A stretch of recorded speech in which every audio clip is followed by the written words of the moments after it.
Hello, welcome to Flower Joos. My name's John McDonald, and today I couldn't resist. I was walking outside and I found these. So I was thinking, what am I going to do with these? Well, I've got these really nice containers, and these are probably containers that you might associate with Ikebana. So I was thinking, perfect combination, because really these are so interesting that we really just want to show them off. So I've got 5 of these allium seed heads and stems. I've got a couple of Dracaena. I'm not sure if we're going to use them, but we'll see.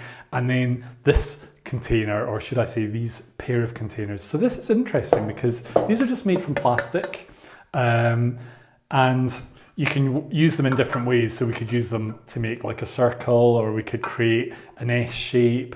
We can do different things. We could use it on its own. We can even stack them to create something a little bit more different as well. So lots of opportunities there. And rather than using floral foam, I'm going to use these pinholders or kenzans, and these have got a little bit of weight in them. These are the good ones because they're from Japan and they're basically like a copper pin.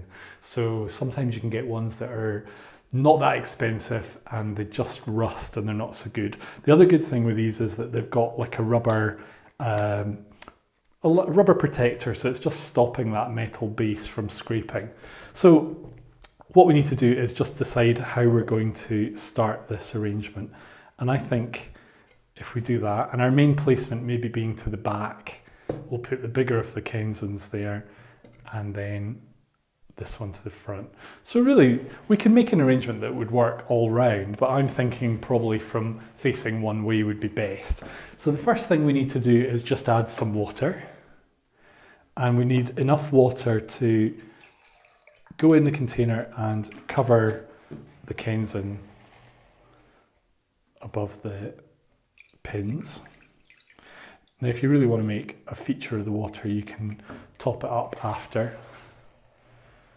What we'll do is we'll make sure that they're both the same height. Would look a bit better. The other thing as well is if the water is going to be quite a feature, you want it to be clean, but that's quite hard when you're actually creating something, so maybe that's something we might need to do at the end. But I'm looking at these and I just think they're like sculptures, and they've got such an interesting shape and interesting forms. And I think this is really our kind of dominant one. So I want to have him to the back. I'm saying him. That's possibly not the not necessarily a he. Isn't that fab? Straight away we've got something that very little material, but strong pot, strong material. We're getting something that's quite interesting right from the very start. And then it would be nice to bring this one out.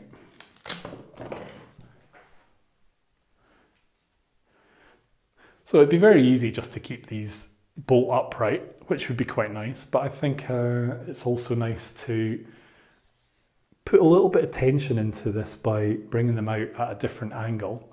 So straight away, this is giving it a little bit of depth and creating a little bit of more interest than just doing everything vertically. So now we need to decide what we want to do here. I actually quite like this bit. This is a little bit that's not very happy and just sitting there, but it creates a little bit of interest. So maybe we just keep it.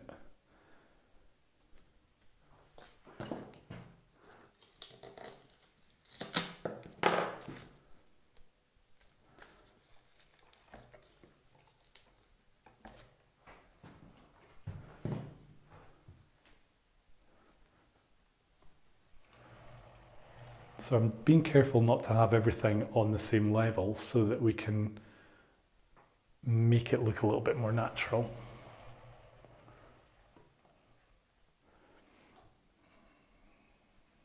I think what we've got is we've got a strong line here, and we want to just reinforce those 2 lines would probably be the best.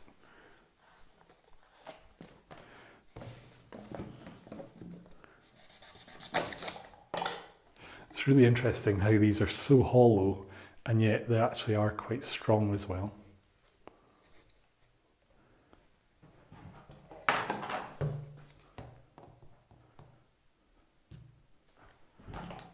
So I'm just having a look. So I think we've got quite a nice composition there with the 3. So now we want to decide where we're going to put this one. So I don't want it to... What you can do is you can actually just have a look around and see where this would be good. And it's probably better keeping it longer to begin with and then decide. So I wanted to strengthen that line rather than do something different. So we've really just created 2 groups where this one's the dominant one and this one's the less dominant. We've got a little bit of depth going on here with this one coming forward. And then what we can do is we can play around with this. So we can move our dishes and get different looks. Now I was thinking about the Dracaena as a contrast, so we'll have a little look at that. Now, what could be quite interesting was, my initial thought was doing it so that we got a bit of a line. So we'll just try that.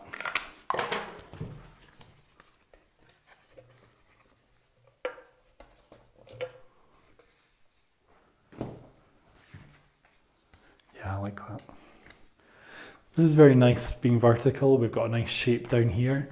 But by adding this material lower down, we can create a contrast and another element of 3-dimension.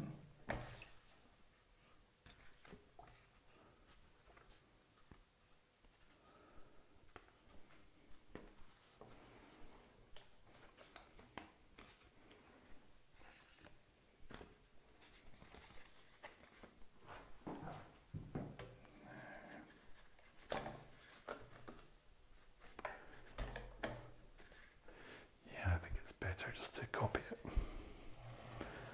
And there we go. So I'm just going to leave this at this, because really what you can do is you can move things around, you could play with it, you can get different effects, and ultimately it depends where you're going to put it, how you're going to see it, and where you're going to view it.